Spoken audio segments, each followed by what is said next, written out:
Alright. So tests are always going to start out with your shutter speeds and apertures, okay? So we'll just start with our shutter speeds, and we typically go from slowest to fastest.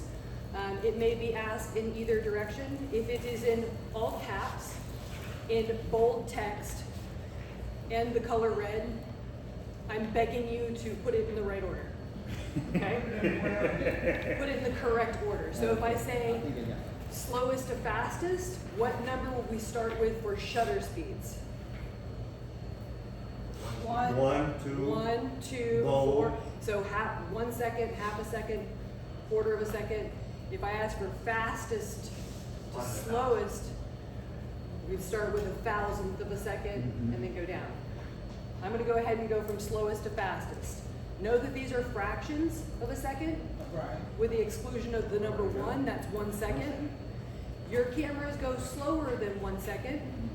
They go faster than 1,000th of a second. But for the sake of a nice, neat beginning and ending, we're going to start with 1 second and finish with 1,000th of a second. So we'll start with 1. So that it's not confusing, I'll go ahead and write these as fractions, but you do not have to write them as fractions. So 1 second, half a second, quarter of a second, an eighth of a second. You should notice a pattern. Yep. These numbers double or halve, with the exception of 1/115th, 1/30th, 60th. And then we have another little hiccup in our doubling or halving of the pattern when we go from a 60th to 1/125th, 1/250th, 1/500th, and 1/1000th of a second. So the light is either doubling or halving depending on which way you're going. So with 1,000th of a second, is this going to be more light or less light?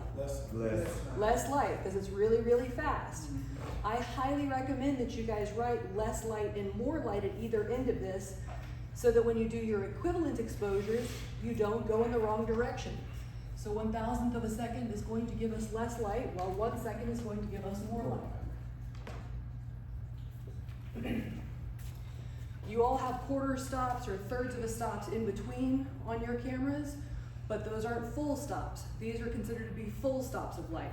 For instance, you'll have on your camera 1/90th or 1/200th. Don't forget that these are the full stops, and you should see those numbers doubling or halving so that you don't put anything extra in between. All right, apertures. Let's go with our largest aperture, opening. Largest opening, that's a very, very important word. Largest opening is going to be F2. 2. Yeah, so we're going to start at F2, and then we'll go to 2.8, 4, 5.6, 8, 11, 16, and 22. Again, your cameras or your lenses, my apology, your lens will often go to apertures that are much smaller, and of course they have in-between apertures. These are our full stops for a neat ending, starting and end point. We'll start with 2 and end with 22. F2 is going to give us more light or less light? More light. And 22 is less light. Backwards. And then we're going to go with equivalent exposures. Equivalent exposures just means that you're getting the equal or the same amount of light with different combinations. So if we started with 60th of a second and 5/6, this would be the starting point. I would give you a starting point, and then I would ask you for combinations. So I'd say, okay, well, what is, if we went to 1/30th of a second, then what aperture would be the correct aperture? 4. 8. All right, so let's do this. If we go with 1 stop, more light with our shutter speed, we have to go with 1 stop, less light with our aperture. So if we go with more light one way, we have to go with less light the other way, because it's an equivalent, an equal exposure. So this will let in the exact same amount of light. And then if we went to a 60th, 60 is alright. oh, the 60th, yeah. 5/6. Yeah, 5/6, good answer.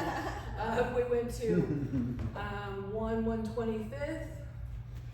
We went with one stop less light with our shutter speed. We need to go with one stop more light with our aperture. You guys can take use scrap paper. Look, you can put arrows pointing in the correct direction. You can connect these things. So 30th at 8, 1/125th at 4. All of these things are gonna help you get the right answer. I always get tests back, and I don't even see a pencil mark where people have looked at their apertures and shutter speeds. I'm like, I don't know how you're doing it. I have to do it this way. Maybe it's my dyslexia, but I've got to have a physical line from one to the next to be able to see that connection. So, and then I'll give you an aperture. So let's say I went to, I don't know, f16, and you have to figure out the shutter speed. If this is our starting point, 1, 2, 3 stops less light with our aperture, which means we got 1, 2, 3 stops more light with our shutter speed. 4.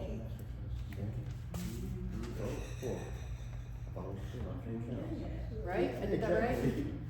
1, 2, 3. 1, 2, 3. That's why I have to do these. I've got to. All right, so this makes sense to everybody? Yes. Right. Great, finally. Great. So now let's talk about other things that we learned in photo 1. What kind of lens is going to give us less depth of field? Well, let's start here. What's considered to be a normal lens for a DSLR or mirrorless camera? 50 millimeter. 50 millimeters, so that's considered to be normal. Okay, what would be considered to be wide angle? Anything less. 24. 18, 35, 28. Yeah. Yeah, so wide angle, Anything less than 50. yeah, we'll just say 28 is a typical one. Well, this should make it easy. What's considered a telephoto? 135, 210, 200. 100, 200, 4, whatever. Yeah. So I'll just put 100. Those are typical focal lengths for a wide angle telephoto, wide angle, normal, and telephoto. Which of these lenses is going to give us less depth of field? Telephoto. Very good. Telephoto is going to give us less depth of field, which would mean that wide angle would give us more depth of field. You're on point, Tim. You're doing all right. So I ain't feeling it. My brain's still working, but my body's not. Okay. So we look at this in Photoshop, and we look at this on the back of our camera. What is the graphical representation of an image's tonal distribution displaying brightness levels? Histogram. So the graphical representation of our brightness levels is that histogram. I'll write it out because these are ones that you'll have to spell. And I need to be able to tell what you're writing because I've seen some very interesting interpretations for words. Instagram is what? Not Instagram, Instagram histogram. is what? I've never gotten Instagram for the answer though. What do you mean? Instagram is what? Is the tonal distribution, it's a graphical representation of the tonal distribution of brightness levels. So we're using it like, when we see levels in Photoshop or curves or on the back of our camera, it's a graphical representation of our brightness. What are the 3 things that come together to give us our exposure? Shutter speed, aperture, and ISO. Thank you, Tim. Shout out, but Tim, shout out. Next to 10. Alright, these are easy. This is photo 1 stuff, y'all. Shutter speed, we went over that one. Aperture, went over that one. The ISO. That's the exposure triangle. Those are the 3 things that come to give us our exposure. oh Jesus. I am like brain dead today. Exposure. I simplified this test. I removed a lot of key commands. Oh, good. There Thank are you. still some key commands on here, but I removed some to simplify the test. for Oh, you it's guys. over. They're easy ones, I promise. Okay, I'm so over. those are the three things that give us our Amazing. exposure. I'm gonna Okay. be good at it. Yeah. What are the three things that that affect our depth of I got this. field? Focal length, Me? aperture. All right, There we go. aperture, the focal length Of the lens. of the lens. Do not write lens. Lens is not an answer. Lens is not an answer because each type of lens will give us a different depth of field. So the focal length of the lens, focal length lens, and the distance to subject. You can just put distance.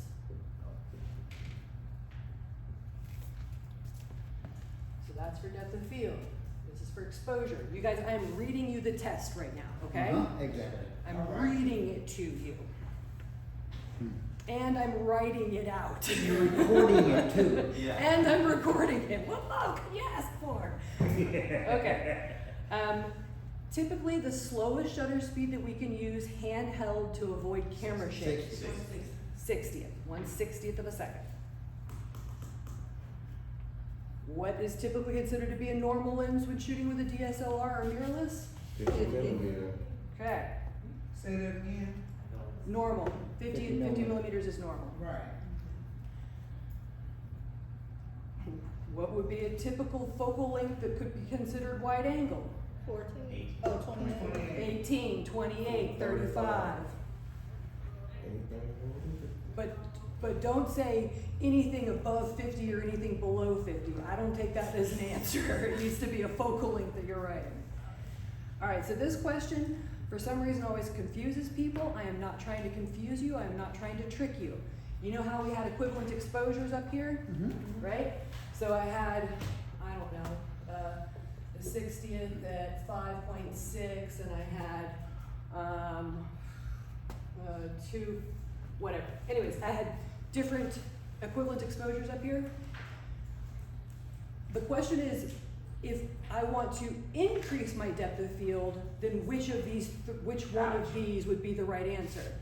If that answer has 22 in it, That's correct. then that's the correct answer. If I say, which of these equivalent exposures gives me less depth of field, any answer with 2.8, 4 would be the answer. I'm not making you write out a bunch of equivalents. I'm not making sure. It's just, if it says shallow depth of field, choose a large aperture. If it says increase your depth of field, choose an answer with a smaller aperture. No tricks here. Okay, key commands. Come on, y'all. I got you. Control Z. Gee. Command me. Doesn't everybody know? Yeah, Command Z, Control Z. Wait, are we talking about Lightroom or Photoshop? We're just doing Photoshop. Lightroom's, yeah. I'm not gonna try to write these icons because you guys have all, no, I can't draw. All right, I'll try. I'm gonna try. You know, I can't draw. I can't draw. Okay, no camera shake. That's command. Oh, what This is a brush. I'm gonna tell you what it is. That's a brush. It's a brush. Boy, it Hold looks on. more like a scalpel. Okay, hold on. Like a scalpel.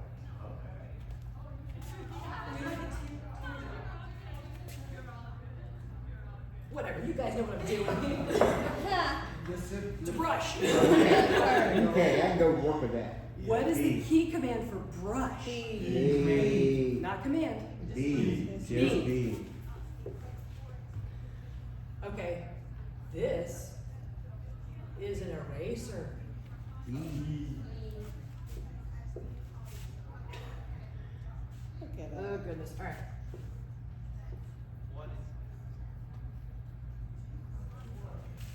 Crop tool. Thanks, I'm not that bad. Crop. C. Oh goodness.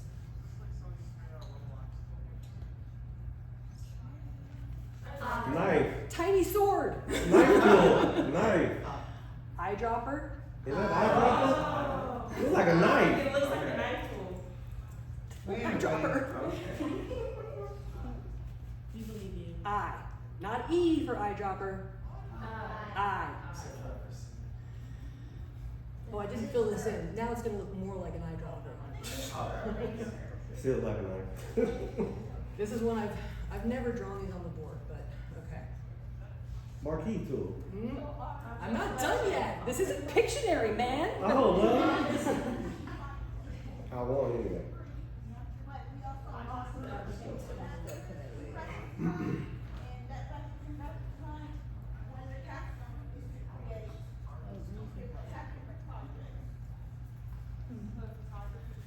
We looking at the board then. Is that object selection tool? This is the greatest thing that has been invented in Photoshop in many, many years. Select. Object selection tool. So, yeah. So, what key command? V. Or A. Oh shoot. Object selection? If this will be any selection tool. So even if it was What is V? the lasso or the magic selection. Child. What is that? This is the object selection tool. No, You know- they're not commands. No, just the letter. So you know when you drag the marquee across an object and it automatically selects the object and makes a mask? Yeah.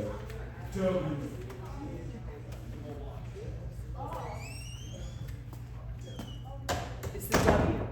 So whether you're using a lasso, the polygon lasso, the quick select, W will give you that tool. W will give you that tool. Now these key commands are always going to give you the first tool in the palette. That makes sense because the palettes have drop-down tools in them. Right. So this is one that I don't think that you guys have used much in this class. If you've taken any What, other, Command Z? no, otherwise you've all used that one.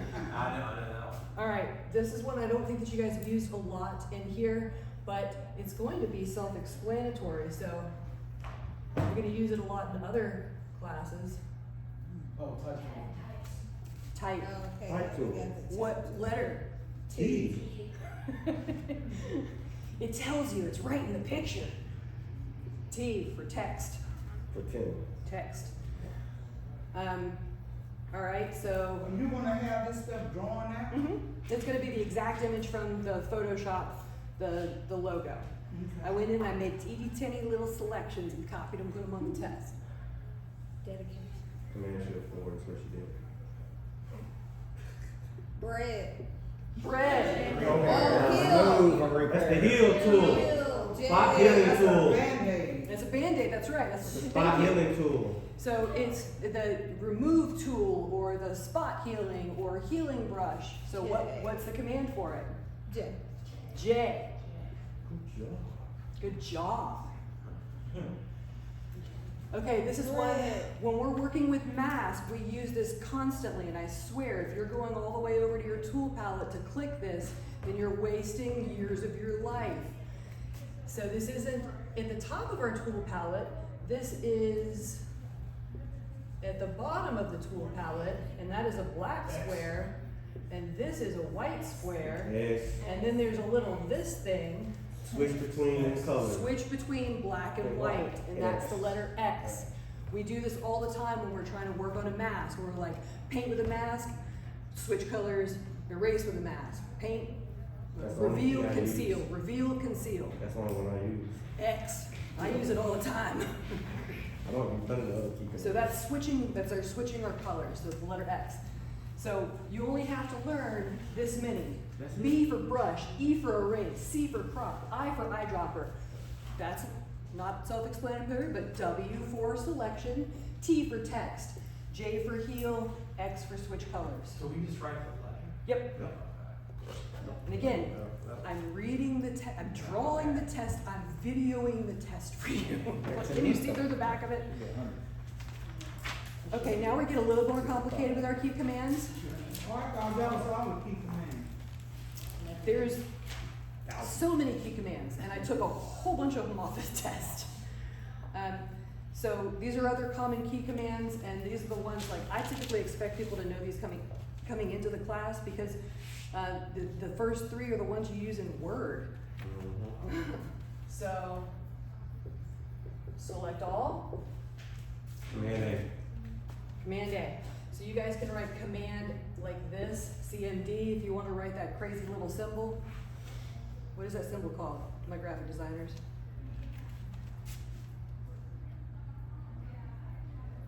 The command button. It's called, weird thingamajigger. Yeah. All right.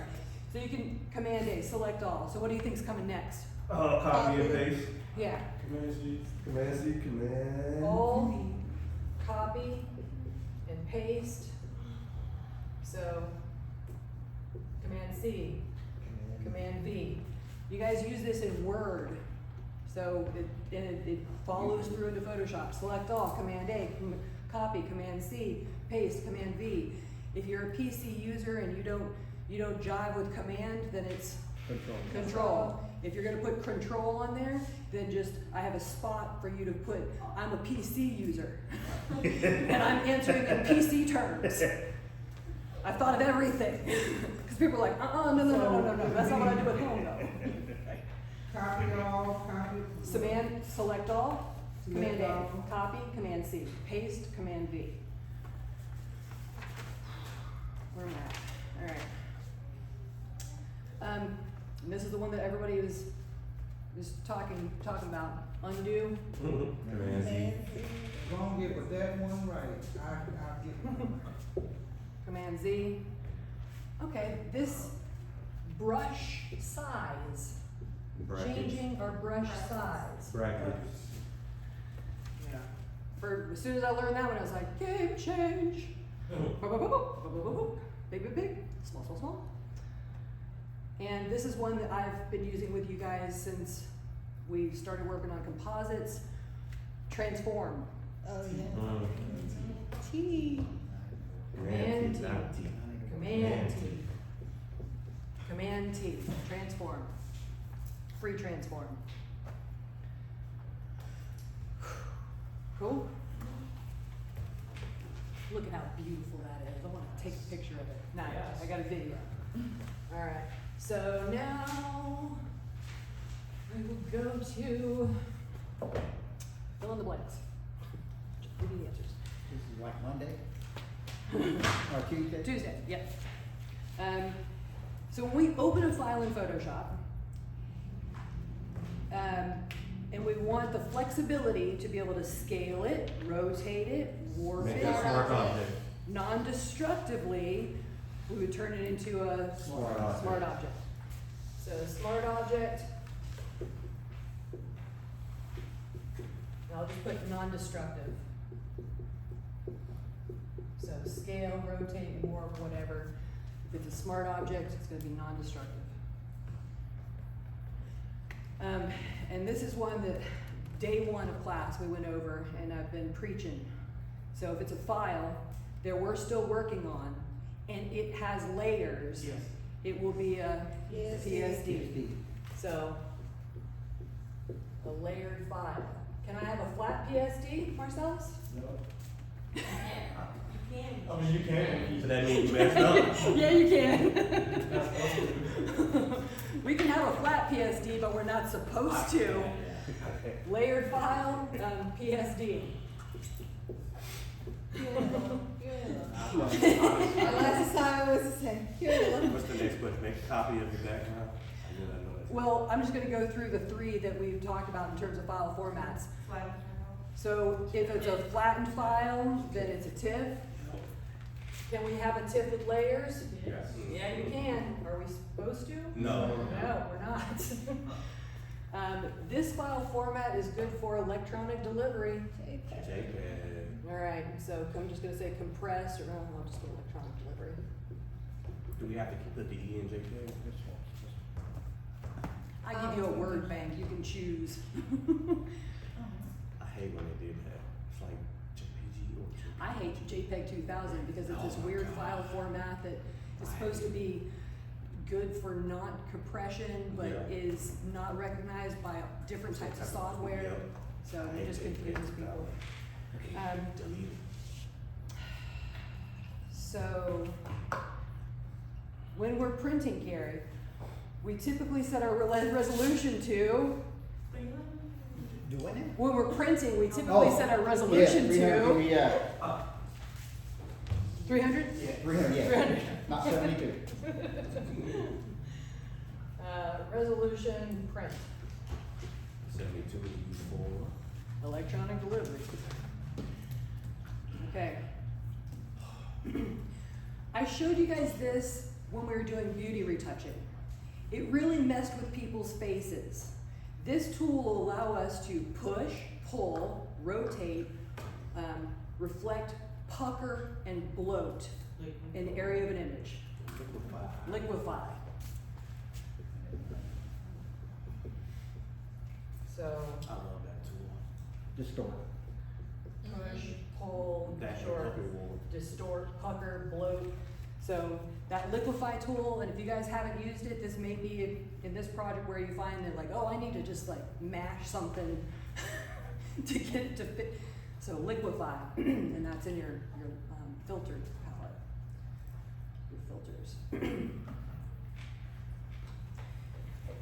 So this is an adjustment layer that allows us to have control over the tonal values, specifically our midtones, our highlights, and our shadows.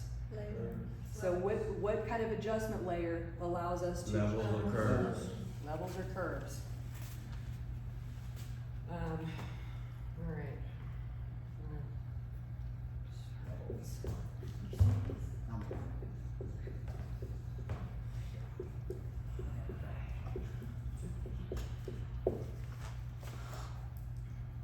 What's that, level curves? Tonal value, so it allows us to change our shadows, midtones, and highlights. So either the levels or the curves adjustment layer.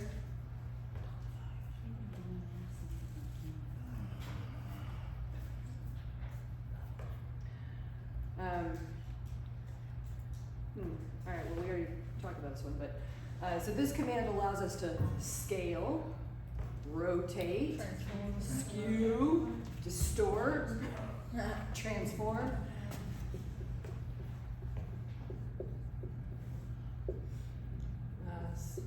Just put scale, rotate. Use that a lot too.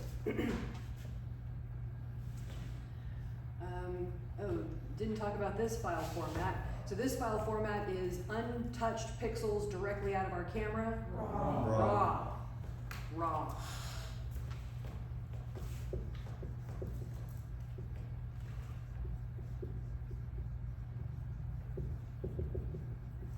Okay. This should be an easy 10% of your grade here. And when using a layer mask, okay, so we're using a layer mask. Remember we had that little black and white? Mm-hmm. Okay, so we're using a laser mask. Oh, I love laser masks. When we're using a layer mask, what color is going to conceal? Okay, which means White reveals.